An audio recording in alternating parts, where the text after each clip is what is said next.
নমস্কার বন্ধুরা, রমা হেসেলে সবাইকে স্বাগত। আমি রমা আবারও চলে এসেছি একটি নতুন রেসিপি নিয়ে। আজ আপনাদেরকে আমি বানিয়ে দেখাবো রঙিন ইলিশ ভাপা। নতুনত্ব একটা খাবার, চলুন কিভাবে বানাচ্ছি দেখিয়ে দিচ্ছি খুবই সহজভাবে। দেখুন, এখানে ইলিশ মাছ নিয়েছি আমি 4 পিস, একদম ভালো করে ধুয়ে রেডি করে নিয়েছি। এখানে হচ্ছে অ্যাকচুয়ালি ইলিশ মাছ ভাপা করলে একটু পিসগুলো একটু মোটা ধরনের হলে ভালো হয়, তবে আমার কাছে এটাই পাওয়া গেছে, তো এইটা যেটা আছে সেটা দিয়ে করে দেখাচ্ছি। যাই হোক, হয়ে যাবে মোটামুটিভাবে।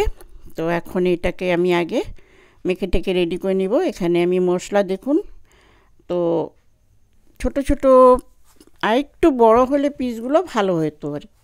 যাই হোক, যা পাওয়া গেছে সেটাতেই। তো এখানে মশলার ভিতরে বেশি কিছু আমি নিই না। এখানে সর্ষে বাটা আছে, লঙ্কা গুঁড়ো ঝাল অনুযায়ী, কালো জিরা দেব, হলুদ গুঁড়ো পরিমাণ মতো, নুন আর কাঁচা লঙ্কা পাকা লঙ্কা মিশিয়ে কয়েকটা নিয়েছি। একটু কাঁচা লঙ্কা বাটা আছে সামান্য, মোটা মোটা করে পেঁয়াজ কেটে নিয়েছি, টুকরো টুকরো করে আছে এটা চৌকো চৌকো। আর রসুনের কোয়া আছে, একটা রসুন গোটার কোয়া নিয়েছি, একটু হাফ পাতিলেবু নিয়েছি।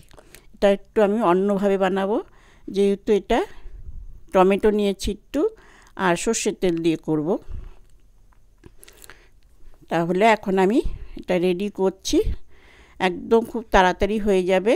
এখানে আমি সব কটা একসাথে দিয়ে নিচ্ছি একদম পরিমাণ মতো। আপনারা ঝাল অনুযায়ী যদি ঝাল বেশি খান সেই আন্দাজে ঝালটা দেবেন। সর্ষে বাটা, সর্ষের মধ্যে একটু একটা কাঁচা লঙ্কা দেওয়া আছে অলরেডি, আর আছে সামান্য সেই আন্দাজে আমি কাঁচা লঙ্কা বাটাটা নিয়েছি। নুনটাও দেব, সব একসাথে আমি দিয়ে দিচ্ছি। পরিমাণ মতো নুনটা দিয়ে দিলাম, দিয়ে আগে মেখে নিচ্ছি একটু আলতোভাবে।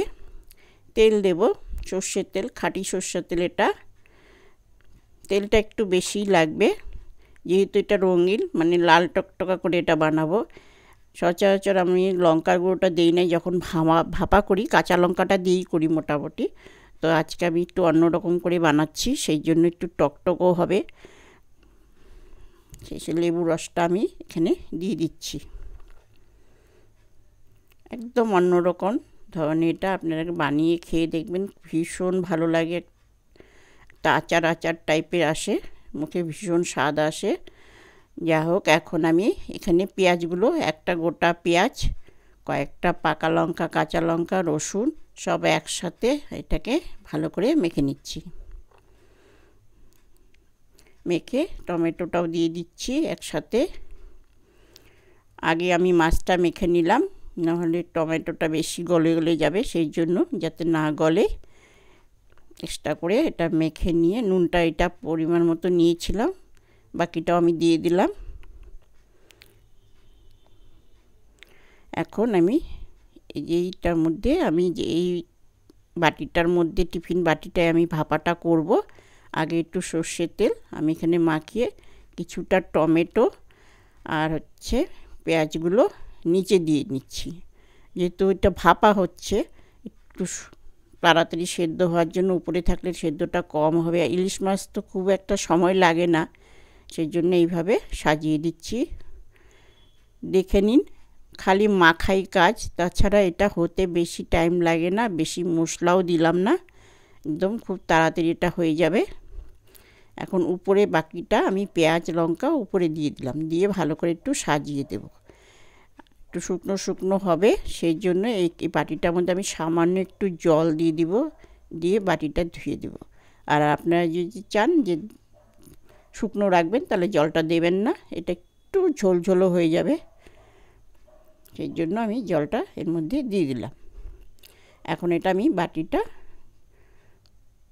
ভালো করে ঢেকে একটু উপর দিয়ে আমি আবার একটু সর্ষের তেল দিয়ে দিলাম।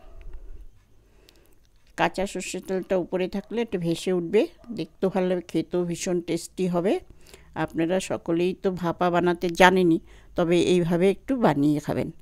এখানে আমি কড়াতে জল দিয়ে দিয়েছি, জলটা ফুটেও গেছে। তো এখানে আমি একটা স্ট্যান্ড দিয়ে দিব, স্ট্যান্ডটাকে উল্টো করে দিচ্ছি।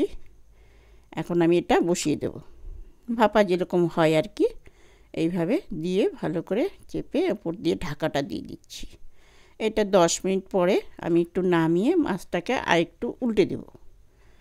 আর আমি গ্যাসটা 5 মিনিট এখন হাই ফ্লেম থাকবে, বাটিটা গরম হতে লাগবে, তারপর আমি কমিয়ে দেব। বেশিক্ষণ লাগবে না। এটা দেখুন জলটা ফুটিয়ে যাচ্ছে। এখন আমি এটাকে হালকা একটু উঠিয়ে নিয়ে উল্টাতে হবে, সেই জন্য আমি এটাকে নামিয়ে নিচ্ছি। প্রচণ্ড গরম, এটাকে নামানোই মুশকিল। আর যেহেতু বাটিটা একটু তেলে স্লিপ না কেটে যায়। এখন আমি এটাকে খুলে এই দেখুন কত সুন্দর কালার হয়েছে, দেখেছেন? এইভাবে উল্টে দেব। এখন ঝোল হয়েছে। যদি আপনারা এইরকম ঝোলই চান তাহলে একটু বাটিটা ধুয়ে জল দেবেন, আর কিছুটা জল নিজের থেকে বেরিয়ে যায়। আর যদি বলেন যে লাগবে না, এরকম ভাব শুকনোই ভালো লাগবে, তাহলে আপনারা জলটা দেবেন না। এটা আবার কি, ইলিশ মাছটা এত নরম না, উল্টোতে ভেঙেও যায়। এটা উল্টে দিলাম, বাস আর উল্টোতে হবে না।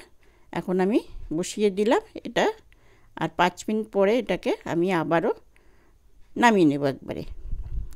5 মিনিট গরম হোক, উতাল আসলে আমি আবার এটাকে নামিয়ে নেব। দেখুন আমার রেডি।